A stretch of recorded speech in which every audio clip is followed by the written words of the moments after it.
Once you get to the viewing room itself, you'll notice a stubbed out carpeted area on three sides of each of the two viewing wells. What you want to do is go ahead and take that step down, get yourself to the furthest point you possibly can, filling in all the gaps. Then use the carpeted area just like a seat.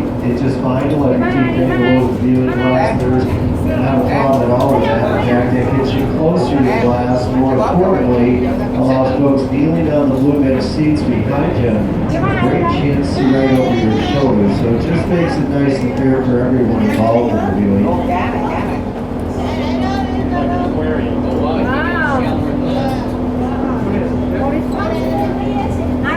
Now, we don't have a full vote, but everybody does want to get a nice spot to do their viewing. Again, the best way to do that is if everybody in that carpeted area will use it like a seat. Again, it's just fine to let your feet dangle over the viewing glass. Not a problem at all with that. You be able to get back closer to the glass. More importantly, it doesn't allow folks kneeling on the blue bench seats behind you a great chance to see right over your shoulder. So it's really just going to make it nice and clear for everyone involved in the viewing. Also, if you're on the blue bench seats, don't swing your legs through those railings. Again, kneel on those. And again, that does allow everybody to get a nice spot to do their viewing. We do have some beautiful conditions here for you this afternoon. To add to your enjoyment, you happen to have the very best narrator in the business. That is Carrie. She's extremely knowledgeable about this ecosystem and more than happy to share that knowledge. So if you have any questions at any time throughout the presentation, feel free to get her attention and ask away. Also keep in mind it is a narrated tour. If you have comments or questions you want to share with family or friends, it's fine. Just please do that at a very low volume so the rest folks can still enjoy what Carrie has to say. Cell phones, great time to go ahead and turn those guys off. Now, if you feel you have to have a cell phone conversation out here, that's fine. Those are required, though, to be taken outside. Speaking of outside at any time throughout the presentation, you want to get back outside, get some fresh air, you're more than welcome to do so. You're not required to stay in the main cabin the whole time. As for any reason, if you move yourself in or out of the main cabin, you close and latch the door behind you. And when you're outside, also keep in mind this is a National Marine Sanctuary, so absolutely nothing goes off the side of the boat. Carrie, we're all set up. Whenever you're ready, go ahead and take it away. All right, thank you, Captain Brian. How's everybody doing today? Awesome, me too. Welcome to the world's third largest living barrier reef, guys. Now, as the captain mentioned, we have an absolutely gorgeous, big old grouper right there for you guys. Oh, sorry. I was distracted by the tasty fish down there. I didn't really get a very good look at its markings. I'm not entirely sure. I think it was a Nassau grouper. They were behind us. I'm getting over here on the port side. That was a grouper. You're going to see grouper on restaurant menus. One of our best fish down here. Definitely recommend trying it. But back to the conditions we've got out here. As the captain mentioned, they are perfect for live water boating. First of all, if you look down through the glass, you can see that we have water cleared up. We are going to be able to see everything all the way down to the bottom. And I'm guessing that might be one of your first questions, is how do you use this water out here? Because obviously it's not very deep. In fact, the deepest areas that we're going to be working in here at the reef line, these are the deeper sandy bottoms. Those areas are only going to be about 15 to maybe as much as 20 feet deep. No deeper than that, really.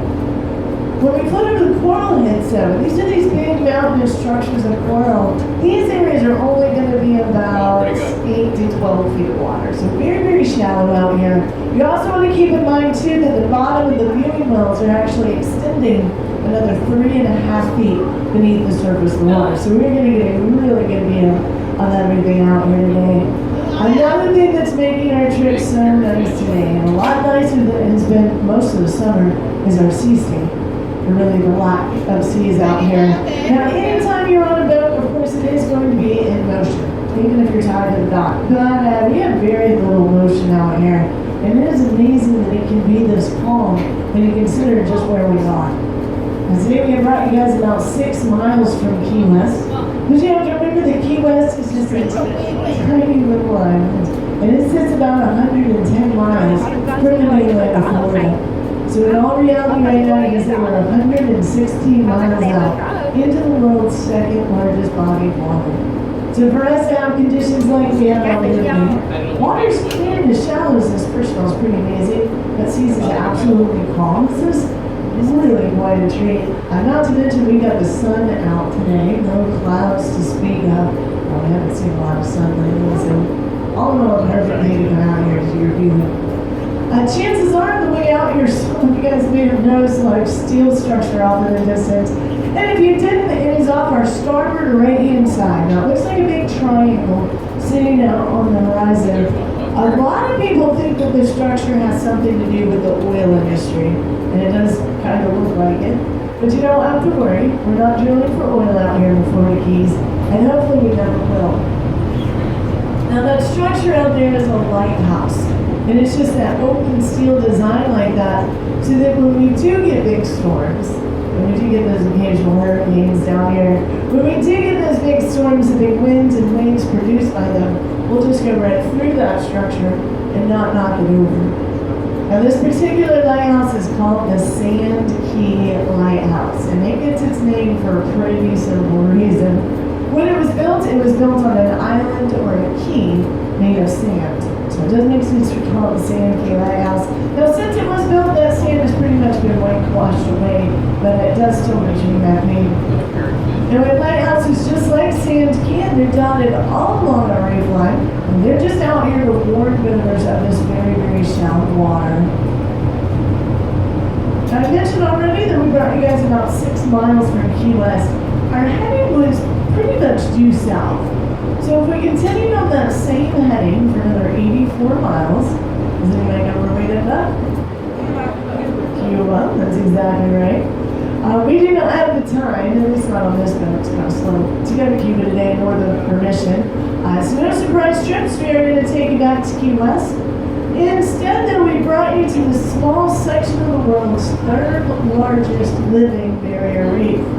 Now, most everybody knows that the largest barrier reef is, of course, the Great Barrier Reef. That's off the coast of Australia. This guy's beat by a lot. It is huge. It is over 1,200 miles long.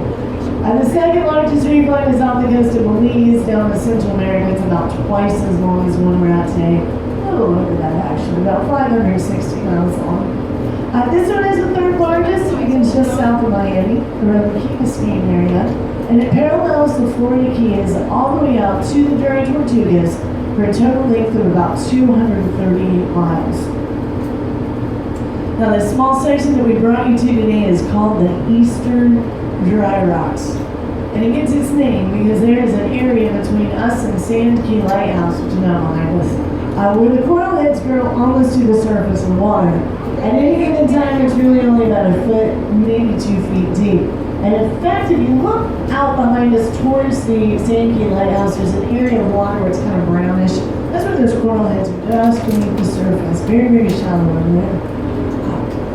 But what that means is when we do get very low tides, those coral heads will break the surface of water and they'll begin to dry out. So they resemble rocks.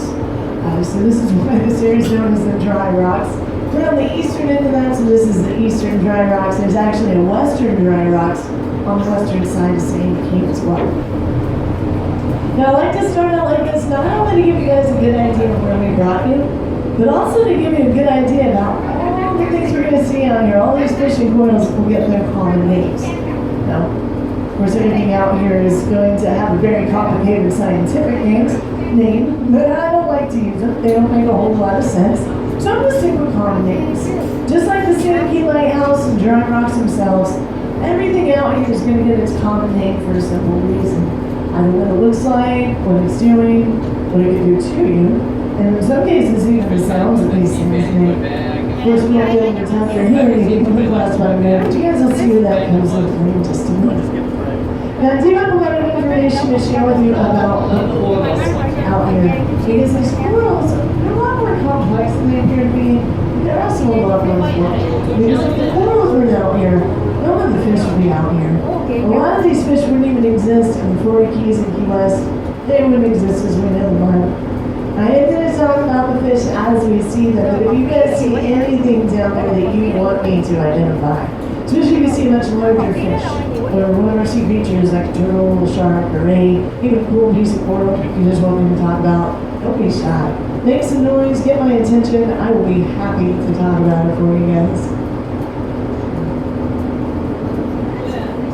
Now, I'm going to go into this coral real quick because it is a lot different than it appears to be. I like to have a good idea of what we're looking at.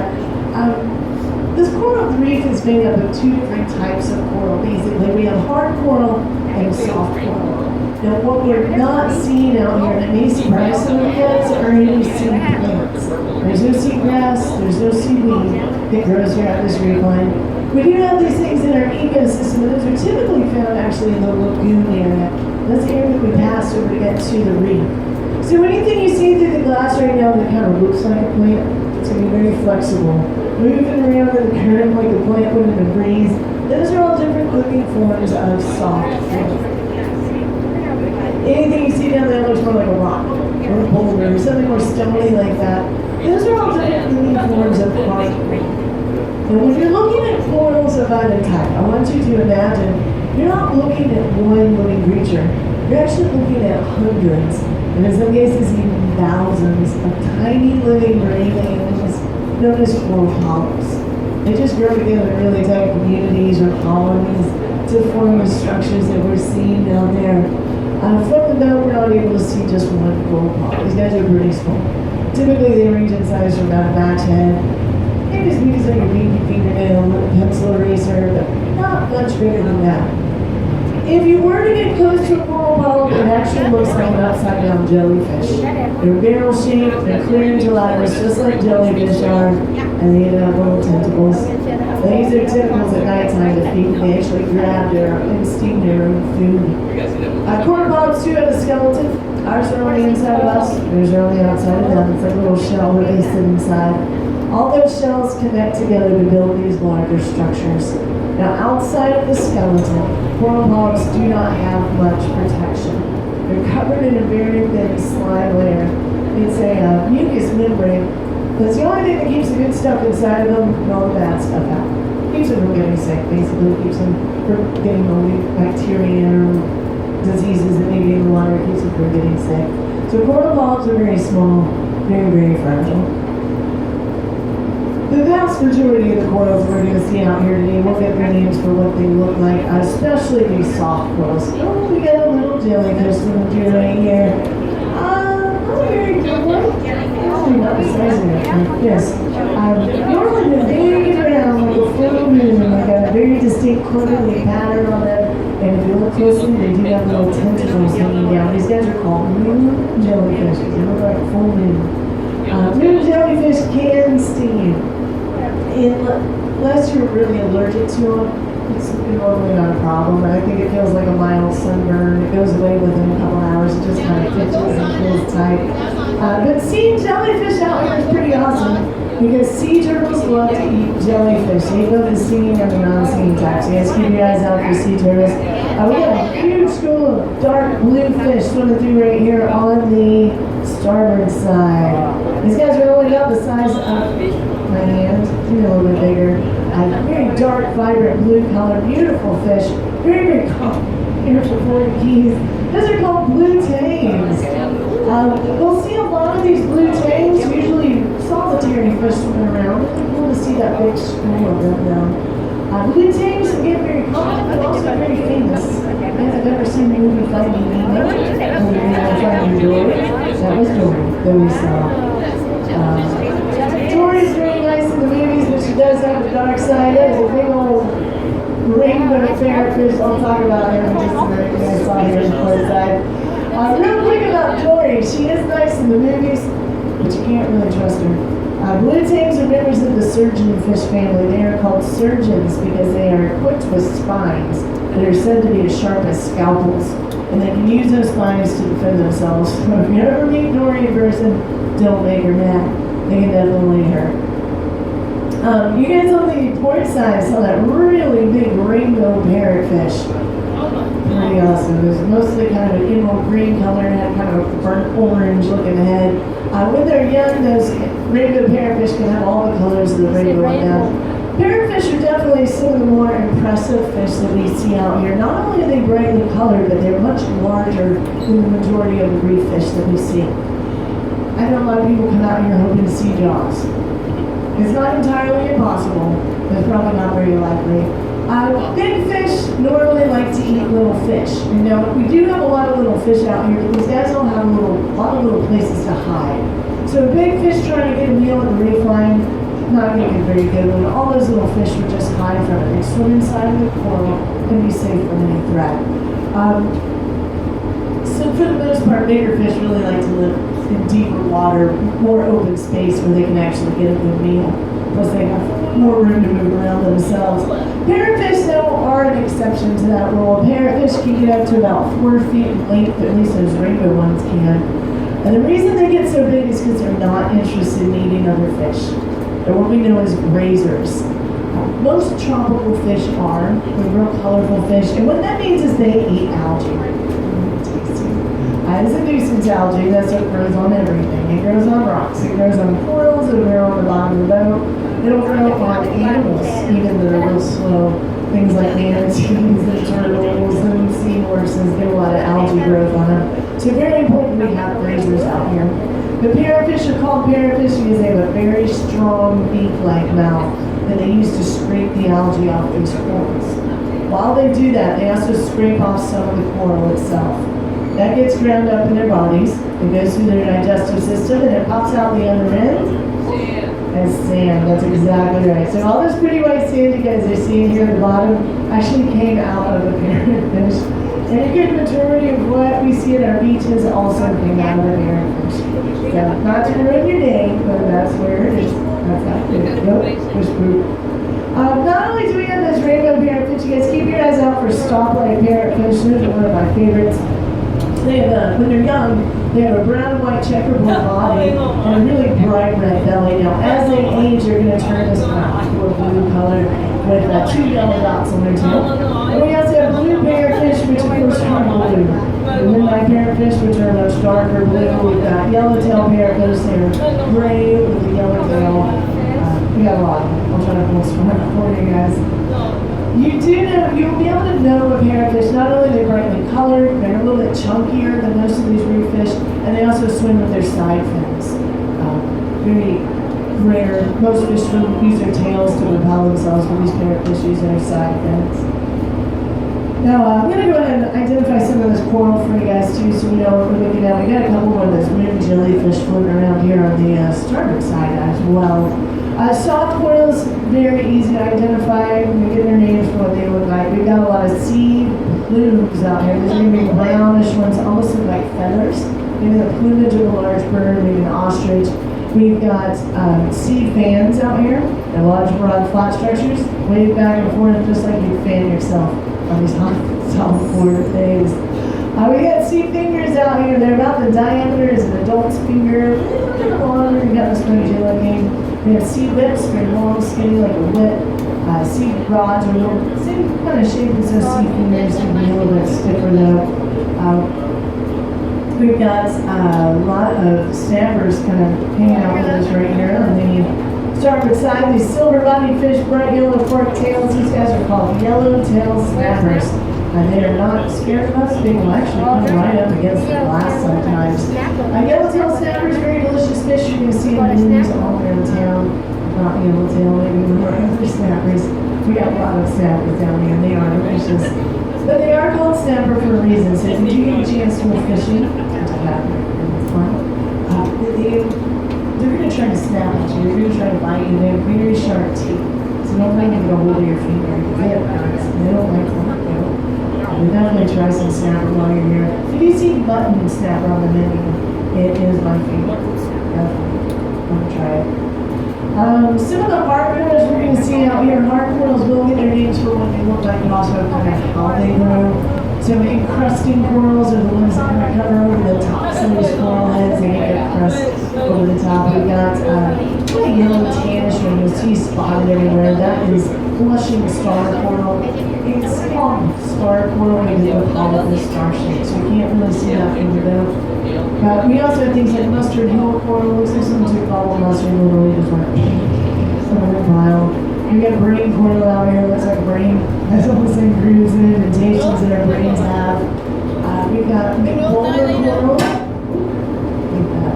Alright. Big boulder corals, of course they've got a big boulder, big standalone colony. We've got boulder star coral, which is big, green, and knotty, making it as big as a spent car. We have massive starlet coral, which is a perfectly round ball, sitting on the bottom. We do have one type of hard coral out here that does not get its name for what it looks like.